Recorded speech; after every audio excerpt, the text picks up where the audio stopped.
Les boissons acides favorisent la multiplication de plusieurs bactéries. Par contre, les boissons basiques ne sont pas favorables à la multiplication de plusieurs bactéries. Pourtant, nous consommons beaucoup de boissons gazeuses qui sont acides. Nous consommons également beaucoup de bières et de vins qui sont acides. Et nous consommons beaucoup de cafés qui ont un pH à 5,1 qui sont également acides. Le sang humain a un pH légèrement basique à 7,5.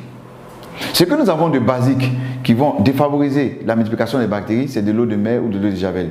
Mais cela est dangereux pour notre organisme si nous en consommons. On a remarqué en Chine, dans un village, que les habitants vivaient longtemps sur la terre. Et on a poussé les recherches, on a vu que c'était dû à la consommation d'une eau qui ruisselait sur une montagne. Et cette montagne-là était riche en pierres précieuses de tourmaline. Et le fait que l'eau ruisselle sur cette montagne, ça donnait à cette eau-là une particularité. Elle était riche en anions, en minéraux, elle était riche en antioxydants et beaucoup plus alcaline. L'homme riche a fait des recherches et a mis sur pied un gobelet avec ces pierres de tourmaline-là. Et lorsque nous allons reproduire les effets de l'eau qui ruisselle sur la montagne en secouant le gobelet, nous devons avoir toutes les propriétés de cette eau. Voilà également, voilà ce gobelet-là que l'homme riche a mis sur pied.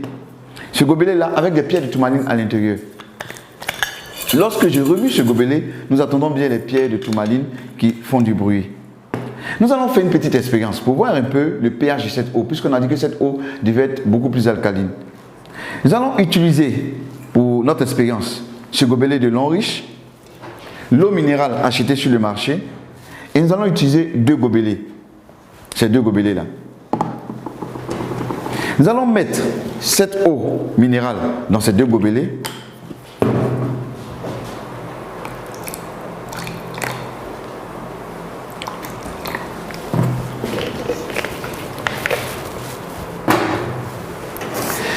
Et à l'aide du bleu de bromothymol, nous allons pouvoir déterminer le pH de cette eau.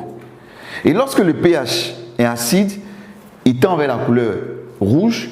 Et lorsque le pH il est basique, il tend vers la couleur bleue. Et lorsqu'il est neutre, il tend vers la couleur verte. Nous allons utiliser l'une de ces deux eaux que nous allons mettre dans le gobelet et reproduire l'effet de l'eau qui ruisselle sur les montagnes en secouant le gobelet.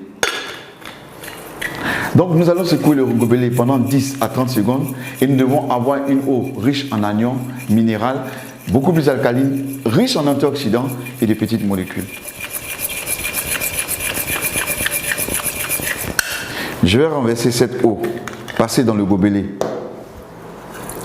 alcalin ici. Et grâce à mon bleu de bromothymol, nous allons déterminer le pH de l'eau. Je vais ajouter ici quelques gouttes. Et là également quelques gouttes.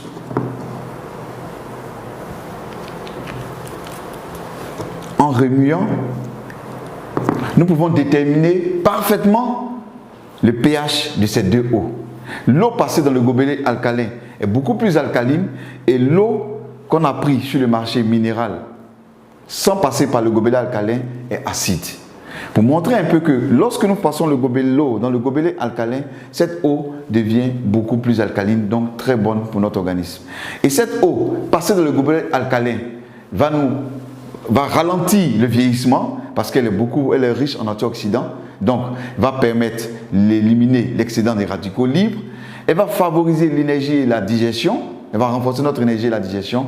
Et également, ce qui est intéressant, très très important, elle va permettre d'éviter les maladies chroniques telles que le cancer, les allergies, l'épilepsie et les maladies cardiovasculaires.